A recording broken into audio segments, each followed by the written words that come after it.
This is Red Moon Role-Playing. Masks of Nyarlathotep, leaving Lima. In the last session, our characters took rather explosive action.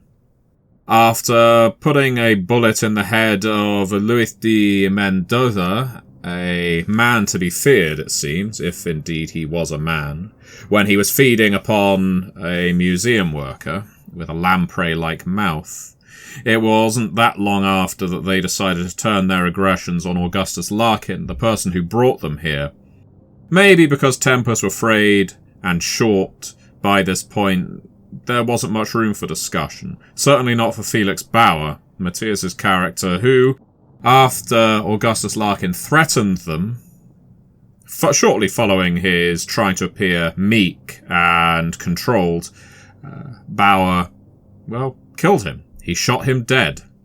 Shelby took his gun, removed the clip, and can tell that Felix is very much on edge. It's one thing to kill someone who is in the midst of attacking someone else, such as Luis de Mendoza, although his body has subsequently disappeared. It's quite another to gun a man down adjacent to a busy street in the capital city of Peru. This isn't all. What are they doing here now? Is there really any point to the expedition now that Larkin is dead? Well, Jackson Elias, who has turned out to be something of an expert on cultist activity, was quick to explain that this was something he had suspected all along, that Larkin and de Mendoza were representing malevolent interests. And research from the museum revealed that creatures like de Mendoza came into being after the pyramid that Larkin was seeking was defiled some 600 years prior by conquistadors who stripped off at least one section of gold plating from within the pyramid, and in doing so unleashed a curse, a supernatural disease that transformed those conquistadors into fat-sucking vampires, the Cariciri, that now prowl around the Andes. This plague will continue until the gold is replaced, and you were able to fetch that gold from the museum. So now this isn't just a treasure hunting expedition. This isn't just for the sake of looting or writing a fantabulous tale. It is to seal away the darkness that is within the pyramid. In preparations for leaving, which the crew have decided they want to do as rapidly as possible, leaving behind two of their contemporaries, Hugo Metzger and Isabella Melquiades. Madeline, you recovered Augustus Larkin's suitcase, or one of his suitcases, stuffed it with as much material as you could find to hand from the Hotel España, and are now poring through it, looking for something, anything that might indicate his intended means of travel to the Andes. You knew that he had arranged 3 trucks. You were hoping for maps, maybe some names of people you could speak to, because the journey isn't supposed to take place for another day or so, but you want to hot-foot it at this point. And so you're rummaging. Madeline, tell me, what's going through your mind? I'm not particularly a doomsday person. I tend to be optimistic. I tend to look on the bright side of things. It's very difficult in this moment to find the bright side of things. And I'm projecting forward on how many ways this is going to go so poorly for us. We abandoned our companions back in Lima, and eventually they're going to find out that Larkin is dead. Are they going to tie that to us? Are they going to tell the police that we were part of that expedition? Is that old lady at the hotel going to mention to the police that we were there, that she remembers us, that she remembers me checking into a room? Are they gonna tie? It's just so I'm as I'm going through all of the new threads in front of me, I'm thinking of all the loose threads we have behind us. Yeah, did someone in the alley, did a vagrant, a child, a passerby see us gun down Larkin in the street? Did his body get up and reanimate again? Are they going to chase us out there? Larkin knows what we're doing. He knows where we're going. Is he dead? Is he alive? So all of these things are going through my head right now, as with shaky hands, I am laying out all the evidence between all of us so we can start picking pieces apart just to see if we can get any type of directionality on contacts, research that he's done, Absolutely anything at this point. His motives, I don't think we still have that. We still don't know what that worm inside of him, is that a real thing? I can't believe I'm actually saying that out loud. There's so much that we don't know, and there's so much that we've left unresolved behind us. As you pick through the dirty laundry, you do find a small journal, as in the kind of thing someone might take notes in rather than transcribe their fullest thoughts. Flicking through it rapidly, trying to find anything at all that might provide indication as to where you are supposed to go or how you're supposed to get there. There is no map.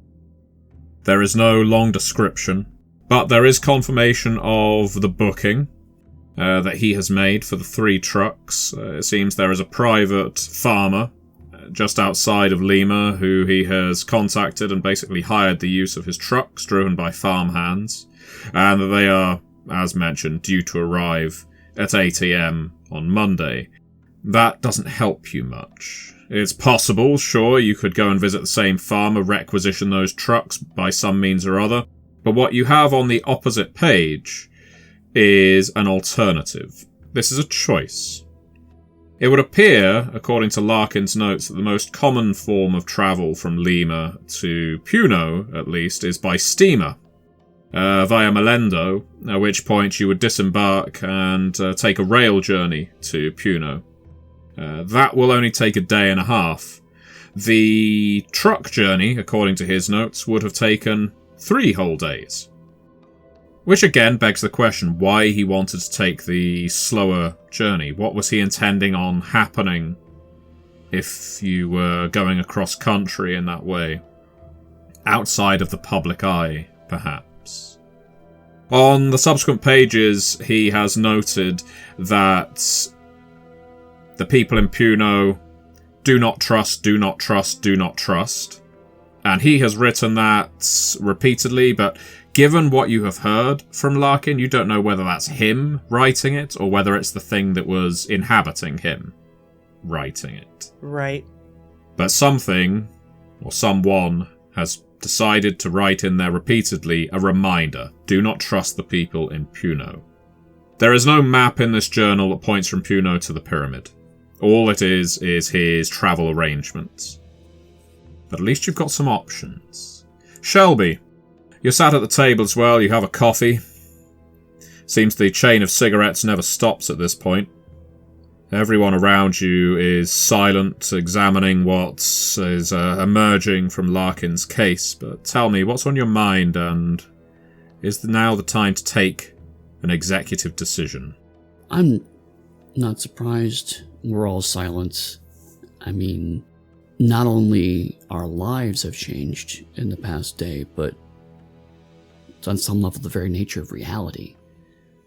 I mean, I had been interested in the occult for some time as a result of my exploration of literature and folklore, but when I was looking into the occult as a way to find some meaning or maybe even contact my parents who died, I don't think I ever really expected it to go anywhere.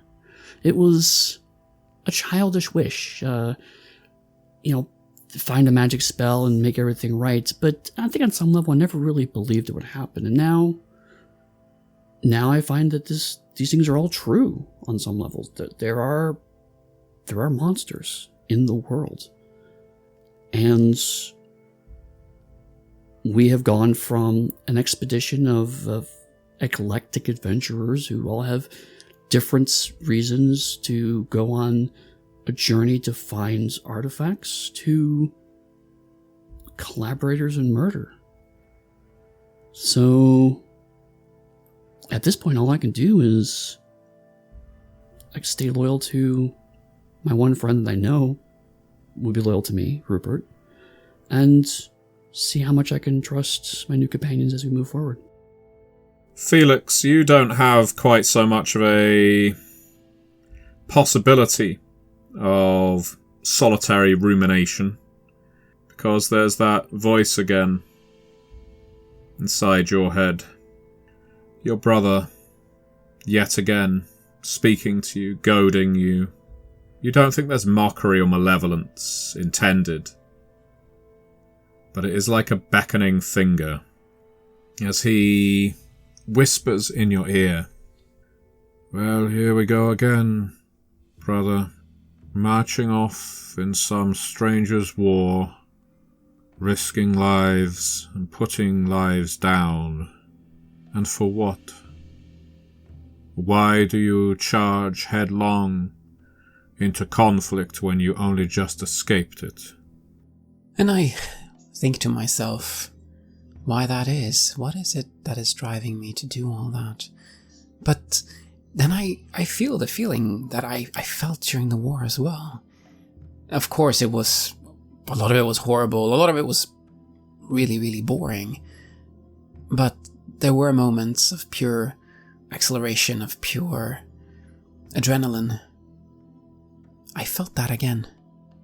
I felt those feelings again when we were facing off with that being, that lamprey-like thing, the Mendoza.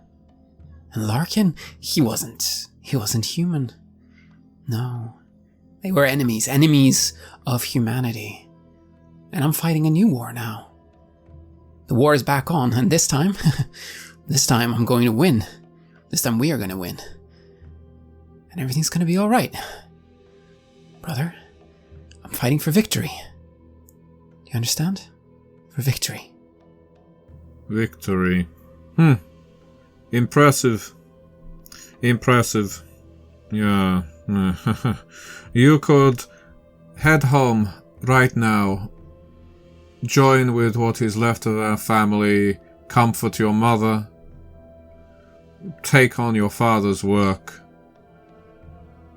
Do what I wanted to do. Be who I wanted to be. But you insist on running toward the danger. Felix, you will leave a part of yourself behind here. This is not like the Great War. This is something different. You can feel it. Not all of you will return. No, you're right. The side of me that lost the war, that part will be left here. Only the victor will remain, and I'll be able to look my mother in the eye, and I'll be able to say, I am her son, I'm strong. And then I'll be able to live my life, because I will be able to leave all of that behind me, all of those horrible memories. Finally. Just this one step. This one final battle. Your brother doesn't respond. Maybe you made your point. Maybe he's given up on you. Maybe it was all just a voice in your head all along and you just had to convince yourself that this is the right course of action. Whatever the case, Madeline has this journal in her hand. Jackson asks, "What did you find there, Madeline?" Things that we know, a couple of things that we didn't know, and I'm going to just slide the journal over to him. We have a couple different options for transport. I think our decision is mostly going to be based on what we think Larkin's intention actually was. There is something I find really interesting. He or someone has repeated the phrase, do not trust, do not trust, do not trust. And I tab my fingers over to the page and point down to the text upside down, the locals in Puno. And I can't help but to think that if he didn't trust them, that might be an invitation for us to engage them. I started talking rapidly with my hands as my fingers are twirling around each other. The what is the word you guys are calling it? And I'll say in a more hushed tone, is it the Caraceri? The Carlaceri? What are the locals calling the Cariceri. The Cariceri, says Jackson. So they believe that that's true. And now we believe that that's true. We might be able to solicit them for help.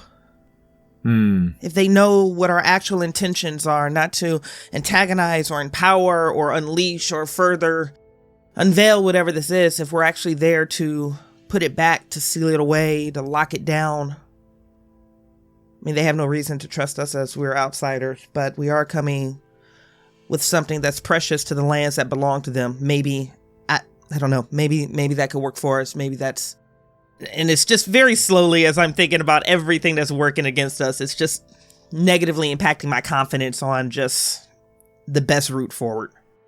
Well, I don't feel, he says, closing the journal, that we should trust anything that Larkin had written. I don't mean that there's not factual information in there, and he taps the journal. Worst case scenario, let's assume that he knew what de Mendoza was. I think we can assume that, given how he responded when we grabbed him. If there are others like de Mendoza out there in the Andes, and they are hungry, what have they been eating? Do you think they would very much prize offerings made from travellers, taken across country in undefended trucks? Jackson raises an eyebrow, as if to invite a response. But before you can give one, he says, I'm of the opinion that if there's a steamer leaving today, we should get on it. If Larkin was intending on going one way, we should use another. My eyes float from Shelby to Felix. I tend to agree, honestly.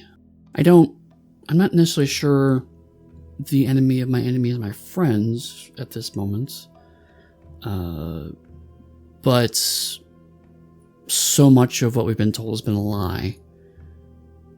We don't know how far this goes, so making our own way makes sense. Although I'm also, the amount of decisions that have been made that seem contrary to logical sense baffle me. Like, why would he take a longer route?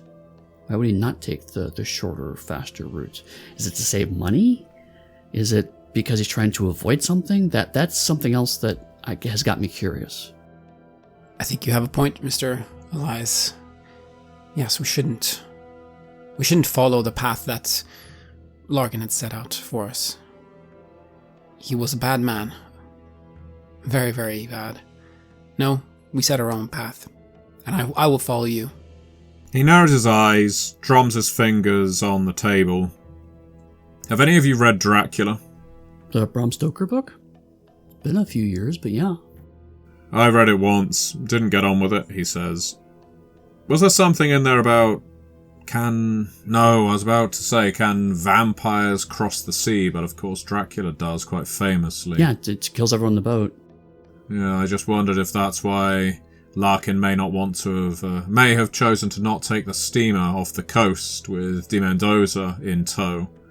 Then again, if de Mendoza was trapped on a steamer, maybe Larkin was afraid of what he would do to all of the passengers, making his presence conspicuous. Maybe he would be easier to control in the wilderness. I suppose lots of maybes, he shrugs, lots of perhapses, we don't know. And we can speculate, but we don't know. I'm just making sure that I feel like this is the correct option, but we should also be wary that the shorter path may have dangers that we're not anticipating. Well, they still sell ammunition in this city. At that point, I immediately kind of startle and quietly check my pocket and realize, oh no, I still have the clip in my pocket. I need to get that back into Felix's gun soon. But I'm not sure that that's what's going to be helpful. If we know that de Mendoza, or suspect that he was able to somehow get up from having his brains vacate his skull, he shakes his head at the idea of it. There needs to be another way of stopping these things. I think the only way we're going to be able to find out is in Puno. If we do go with that idea you just espoused, Shelby, of the enemy of my enemy, maybe they know how to defeat these creatures, or keep them down for a longer period than with a bullet. That is true. They've been living with them for some time. Humans adjust. They would know something. Exactly. They've survived half a millennium in the presence of these creatures. They must know how to ward themselves from them. I know this all sounds utterly farcical, he says, finishing his coffee. The idea that these things might exist, but this is our reality right now. Well, given what we've seen, it's not the hardest thing to believe that such a thing might be real. Not anymore. Felix, will you come with me and we can see whether the steamer is running at some point today? If so, we will buy everyone tickets. Absolutely. And he says to you, as you leave the coffee house, the three of them, they can defend themselves adequately back here. But right now, while we don't trust the people around here, I'd like you by my side. I'm right with you. And so you head to the dock. The next few hours travel by in something of a blur. There's always the possibility, the paranoia, that the police may just stop in to the cafe where you've now been situated for some time and ask you, were you in the Larkin party? Or did you see Augustus Larkin today? Or were you the person who shot Augustus Larkin in broad daylight? That doesn't happen. But the sensation that it could doesn't leave you. It doesn't really leave you until you are at the harbour, stepping up the gangplank and making your way onto the steamer that will head down the coastline of Peru and ultimately drop you off in Melendo to the south, close to Chile in relative terms. There is a feeling of security that does come with being on board the steamer, all told. You can essentially get a measure of every single passenger on board. It isn't nearly so populated that you're going to be able to get lost in the crowd, and neither will anyone else. Likewise, being separated from the land as you are, it's unlikely anyone unexpected is suddenly going to appear on board. But I would like for each of you at this point to make a sanity roll. I have an 84 sanity. I still rolled a 92. I rolled an 85 over 64. I'm 71, so I also failed. In that case, despite the feelings of security, none of the three of you can settle. You are all seasick. You all feel physically agitated by the journey, and so you spend most of your time up by the guardrail, looking down at the Pacific, and what you are adding to that blue-green texture. Unfortunately, the journey is rough, the sea is choppy, and so while you can certainly, feel a distance from the land, there is a part of you that sorely wants to return. You get no physical rest. You all lose, and it's not much, but you all lose 1d2 hit points. I will take the 1 hit point. Then I lost 2. As did I. By the time you arrive in Melendo, as you step off the gangplank, Rupert is guiding you, Shelby, as if you are his doting old grandfather. Come on, dear, come on. That's it, one big step, there we go. And I know it feels right now like the ground is moving underneath you, but you and I have both been drunk more than enough to know that that's not true. You can lean on me, Shelley. We're safe, we're here. Okay. He pats you on the stomach. Don't, please don't.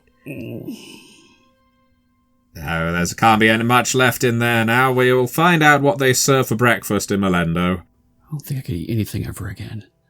Or we'll skip it, and we'll make our journey to Puno. I'm sure they do a wonderful brace of goat. Okay, I don't think I want to look at meat right now. Or ever. Oh dear. None of you have got your sea legs, have you? He says, looking over Madeline and Felix as you step off as well. Jackson is pretty grey-faced too. My. Well, you do get the impression, Shelby, that it's quite possible Rupert was able to weather it by being half drunk for the entire journey. He is almost always leaning to one kilter or another. I'll have to remember that for future. So clearly that's the trick. Yeah. And so from Melendo, you make your way to Puno. This is by train. And so once again, while this 3-carriage locomotive is not heaving with people, there is a crowd on board, and the walls that separate you from civilization and the wilderness, and the fact that you are travelling at some speed, gives you a degree of comfort. Nevertheless, as you are sat on board the train, eagerly awaiting your destination, all of you failed your sanity, didn't you? So I'm going to ask all of you to make a hard spot hidden roll. No way, 62 over 12. I did it. I rolled a 19 under 20. 70 over 45 failed. Felix, you step outside a moment onto the balustrade. Obviously the train's rolling along to take in the view. You arrived in Melendo come the morning, so right now it's bathed in morning light. It's really quite beautiful. And the carriage behind yours, because this is one of those old trains where there'll be a little bit of outside veranda that you can use to step from one carriage to the next. In the opposite carriage is a Latino-looking gentleman. He looks quite weathered and worn, old, crow's eyes. To the left and right of one of his eyes is blood red, you notice. This is quite unsettling the more you look at him. He isn't smoking, he is just leaning, and in fact he is looking directly at you. There's something about him that reminds you of Luis de Mendoza. He wears a broad-brimmed hat and tips it gently. Senor? I tip my hat back. Yes, hello. Do you speak to him in Spanish? Yes, I suppose I will, given that I speak the language. A beautiful morning, isn't it? Yes, the view is quite something. You make this journey often? No. You? First time. I say. I'm trying to smile because, there's something about this man that is very suspicious and reminds me of de Mendoza, so I am absolutely very, suspicious. But I don't want to appear threatening. In my day, he says, stepping over to your carriage, irrespective of the fact the train is rolling pretty fast and he has just stepped over the manacle holding one carriage to the other, with perfect guile. In my day, before the railroad was here, we would take oxen across the land, and he sweeps with his arm. Not horses, oxen. And we might ride them. Cattle make for decent mounts, if you know how. But most importantly, it was if you got trapped due to the weather, which can change on, what does an American say? On a dime? So that you could eat your mount in comfort. It's always a great sin to eat a horse, but to eat a cow is nothing. So many useful parts to a cow. This is a strange conversation, and one-sided, that he is having, as he cogitates on the useful parts that a cow offers, and occasionally speaks up. Leather, of course, very, very good. And so many joints that you can harvest. You could feed an entire travelling party with one cow. Imagine what you could do with an entire steer of 6 or 7. I'm nodding along, trying to follow the different things that he lists up. And I try to imagine myself on an oxen making that journey. I can't do it. Just something about it that feels too foreign. Do you miss it? Do I miss it? Do I miss it? Ha. I appreciate the speed of a vehicle like this, but it lacks majesty. I think I know what you mean. The most heartbreaking thing would be if in the night one of your oxen went missing. You wouldn't think it, but they can move fast, get taken down by predators, disappear into the night. You hope that with your herd, 1 or 2 will make it through to the farm at the other end, the butcher's, the market, wherever it is you're taking them. But with conveyance like this, he gestures at the train, There's no danger. There's no risk. I suppose that's better, isn't it? Better for the oxen. Not so good for the predators. No, it's not. And there's something about things in life not being easy, that there's a value in that you have to fight for things, that there's a value in that all to itself. I think maybe we're losing that as a species. I wouldn't know. And he smiles at you then, and all of his teeth are yellow, which isn't utterly uncommon, but they have not just the yellow of bad dental hygiene, they have the yellow of age, and a length to them that reminds you of a horse's teeth. He puts them away again, quite quickly. Puno, then? Is that where you are headed? I nod. Yes. You?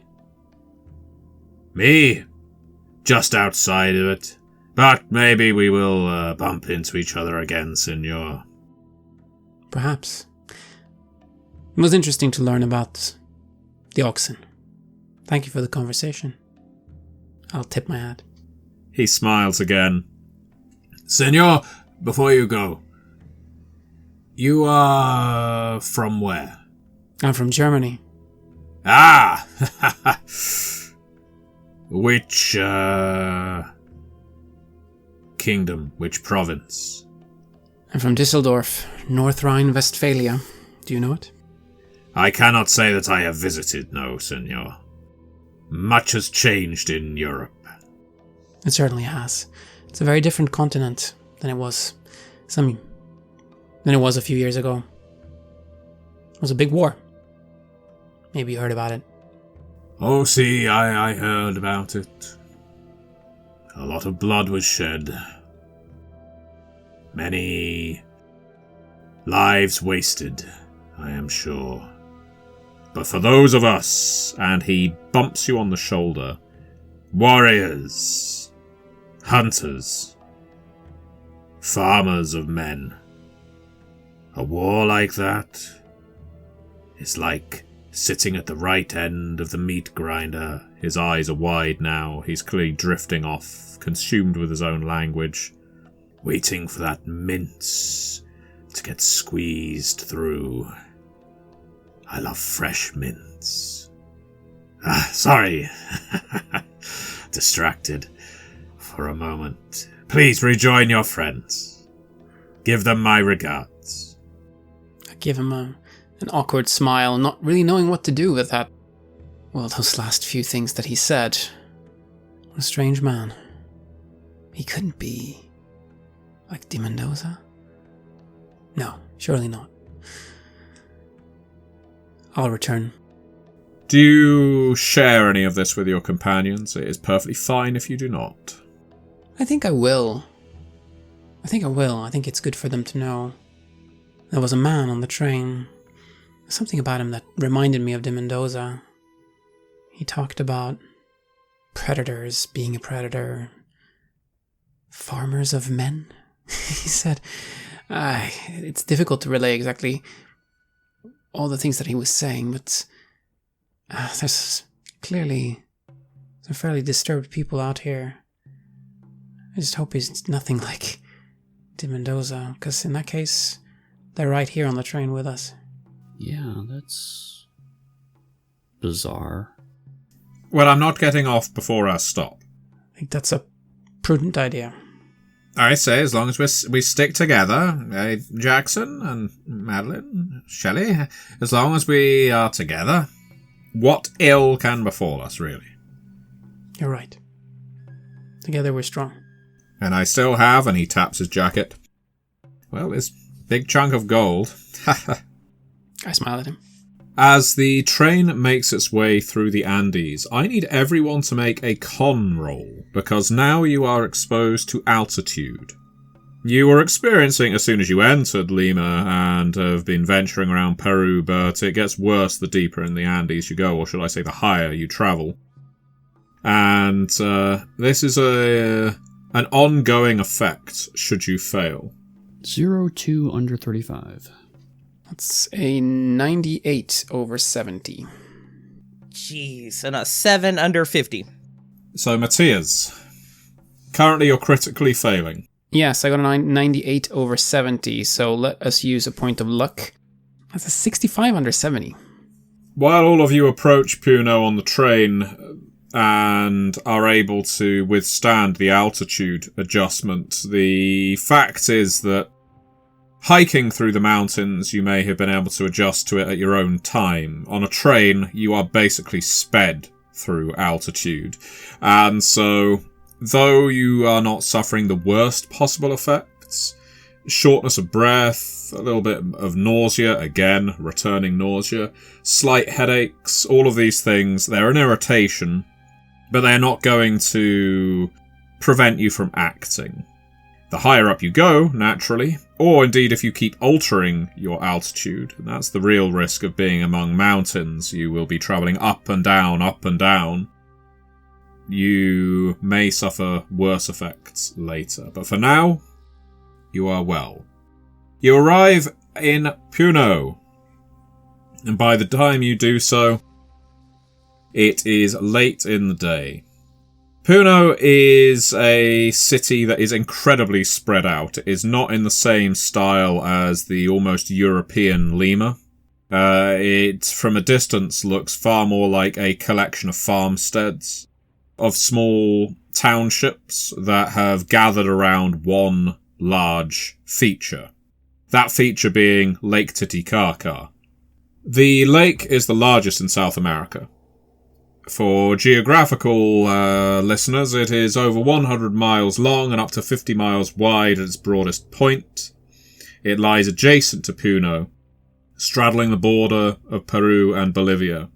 It is also at over 12,000 feet above sea level, so it is the highest navigable lake in the world. What you can see from the train as you arrive in Puno is that the waters of Lake Titicaca are brackish. It is dark anyway, but due to evaporation, it is incredibly thick with reeds. The vegetation within it grows a lot faster than the water can refill the basin, basically. The good news is it makes for an incredible habitat for fish, and so Puno is an incredibly successful fishing city. The majority of the passengers disembark here. This is the end of the line. For you, anyway. It will head northwest toward Cuzco after departing Puno. You haven't brought much luggage with you, and now you are here, you are faced with the decision again. Are you going to hang around in this place? Because based on the map you retrieved from his pocket, Shelby, you could theoretically make your way to these ruins from Puno, but you'd be doing it on your own. Or are you going to venture into the city and see what you can find? I'll bring this up to our traveling companions and show them the map and say, do we need to gather a party? Do we need to gather supplies? Or should we just push right on through? It seems like we're not that far away. Rupert looks over your shoulder and says, 1.5 days travel. So we just need some, tents, bedrolls? We'll sleep under the open air? I look over the three of us and I include myself in that observation. Are we well enough to travel right now? I.e., I'm looking at our down hit points. You're well enough to travel. You feel ill, but you are going to severely risk things like dehydration if you don't stock up well. The risk of venturing in that direction on foot without any pack animals at all to support you is massive. You are venturing into mountains that none of you are familiar with. And this map is a napkin, basically, where someone has drawn a dotted line from Puno to the pyramid. Larkin has marked out some features, certain mountains that you might be able to spot and orient yourself via, but it's not exactly Google Maps. We had better make sure that we have the supplies that we need, and I don't know if we can get a guide or someone that might be able to help us. This map is, Well, it's something, but it's not that much, is it? I agree, and also, a little bit of rest to recover from our ordeal may not be a bad idea as well, so... I nod in agreement. Well, I would suggest, says Jackson, if we're looking for help from the populace, we can't just go up to anyone and ask, clearly, although this is a pretty rural city as far as cities go. Usually the best course of action, if I'm looking for something related to, well, let's call it folklore, is ask spiritual leaders, family elders, people who have been around for a long time and will have heard a thing or two about a thing or two. So, I mean, avoiding the civic organisations such as they are around here is probably important because they're the kinds of groups who would want to keep ruins concealed from foreign interlopers like us. But pay an elder well, find a wise woman or something, and I'm not speaking in pure stereotypes, it's an archetype rather, the world over, and you'll generally get somewhere. That makes sense. Yes.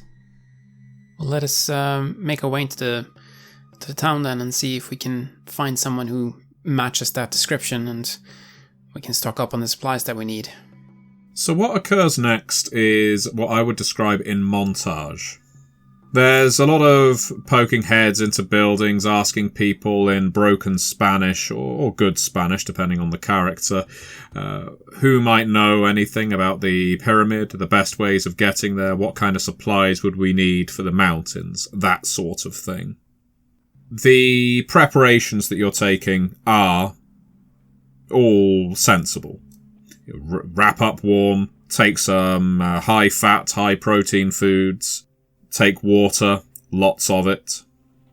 All of that makes perfect sense. In terms of who you're speaking with and information that you may want to gather, it is not a guaranteed thing that you're going to find anything out in Puno. Rather than interact with lots of NPCs, what I'm going to ask each of you to do, and I want each of you to make a different role here, so you can choose who does what. I expect volunteering rather than comparing the ratings of your skills. I want someone to volunteer to make a charm roll, someone to volunteer to take a fast talk, and someone to volunteer to make a persuade. I will take the persuade. Let's go for charm then. That leaves me with fast talk. Alright, make your rolls, gang. Well, that's an 83 over 15. I have a 51 over 30. Can I wait and see what the other roll is before I decide if I spend luck? Sure. So we're looking at a possible Steerike 2 on Persuade, but it will depend on what the umpire comes back with. And Bridgett. On my fast talk, I hit a 65 over 45. So does anyone wish to spend luck? Yeah, I mean, I'm only 21 points away, and I've got a fair bit of luck still saved up, so I'll go ahead and spend the 21 points. You sacrifice some of your luck to get what you want, and that sacrifice isn't just in the form of fate smiling. You have to grease a few palms, you find yourself pretty much throughout the evening speaking to one person, then another talking head, and then by the end of it, Shelby, you are exhausted, and Rupert has given up on following you around. He said, I'm going to find a bar or something. But that leaves you in the company of an old fellow who, well, you didn't get the description of the individual Felix was speaking to, has that same weather-beaten, deeply wrinkled expression. Someone who has lived in these lands for a very, very long time. And you were directed to him because apparently he knows something about the pyramid. Apparently he's been there before. According to many reliable sources. And reliable sources, given what you were doing, were lots of people in bars, cafes, the library, ultimately the church. And so you speak to Hernando. Oh, yes, I do speak a little English. I have been to America. Oh, where at? Texas. I did work there on the railroad. 20 years ago. Good money compared to what I earned down here. I can imagine. Many of my brothers, he says, getting completely sidetracked, remained up there to work in mining. But I wanted to return home to my family. I expect they're still up there, or their children are. So you're looking for the pyramid? Yes. And he gives a conspiratorial look over both shoulders, leaning over it towards you, here in the smoky bar. Are you there for the treasure? Yes and no.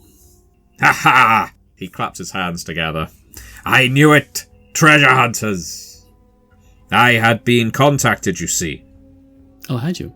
I received a letter, and he pats his pockets as if he was carrying it around with him, and sure enough he was, as he extracts a letter.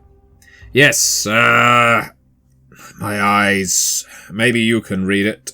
And he passes it to you. I'll take a look at it. There's a letter from Augustus Larkin. Uh-huh. What serendipity. What luck. A blast literally from the past. It is a formal request to this fellow Hernando for the requisition of several pack animals to be used to transport him and his travelling companions to the pyramids, or pyramid, I should say, to the pyramid, to the south point of Lake Titicaca. He continues smiling and nodding at you as you're reading it.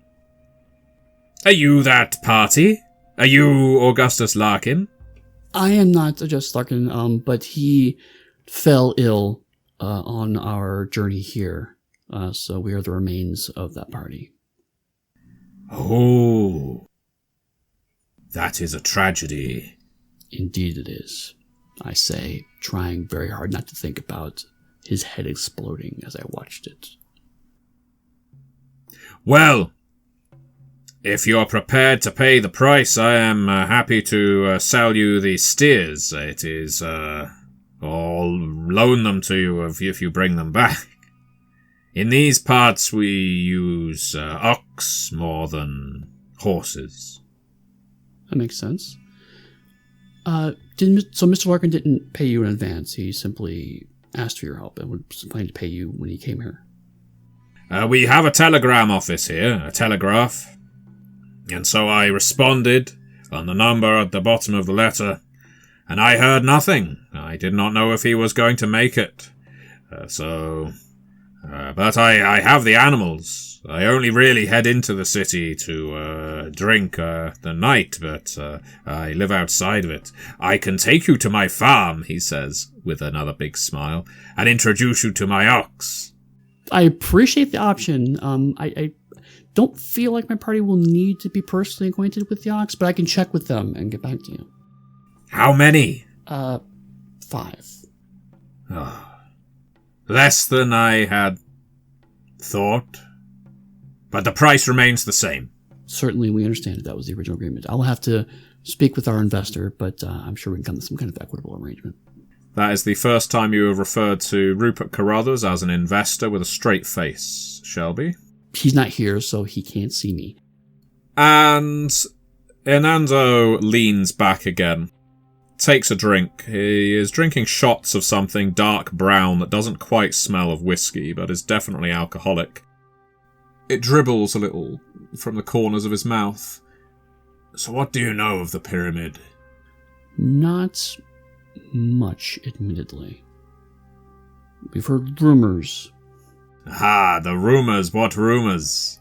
Obviously, we've heard rumors of tunnels of gold and whatnot. We've also heard rumors of the Carry City? At that point, his laughter stops. He puts his glass down. Carry City. My grandfather called them the Carry City, but dialect changes over time. Carry City is... Huh. Have you ever met one, mister? I have seen things that make me feel that the legend is more than just a children's story. It is, Signor, more than a children's story. And I know how to kill a Cariciri. Do you? Oh, yes. My family, since time immemorial, he says. More booze runs down his chin, which is strange because he hasn't now taken a drink for about 2 minutes. My ancestors were masters of slaying the Cariciri. They even followed them back to their pyramid, their nest. I will lean closer, trying to ignore the bouquet of alcohol. If I can be frank, sir, we would very much like to end them as well. Come with me then, to my farm. I will show you the method. I cannot talk of it here. Let me gather my party. He looks like he wants to stop you there, as in he raises a hand, and then he thinks better of it and lets it drop down to his side. If you must. I'll be back momentarily. Yes. Do. And you leave the old man in the bar, the old man who seems to know so much about the Cariciri, this Hernando. And you head out into the streets of Puno. So close you are now to the pyramid that you can taste it. You can taste the fat on the air, sizzling and bubbling, because that is what the pyramid contains. Lots and lots of liquid fat. But we will reach that pyramid soon enough. Not in this session, but perhaps the next one, of Masks of Nyarlathotep.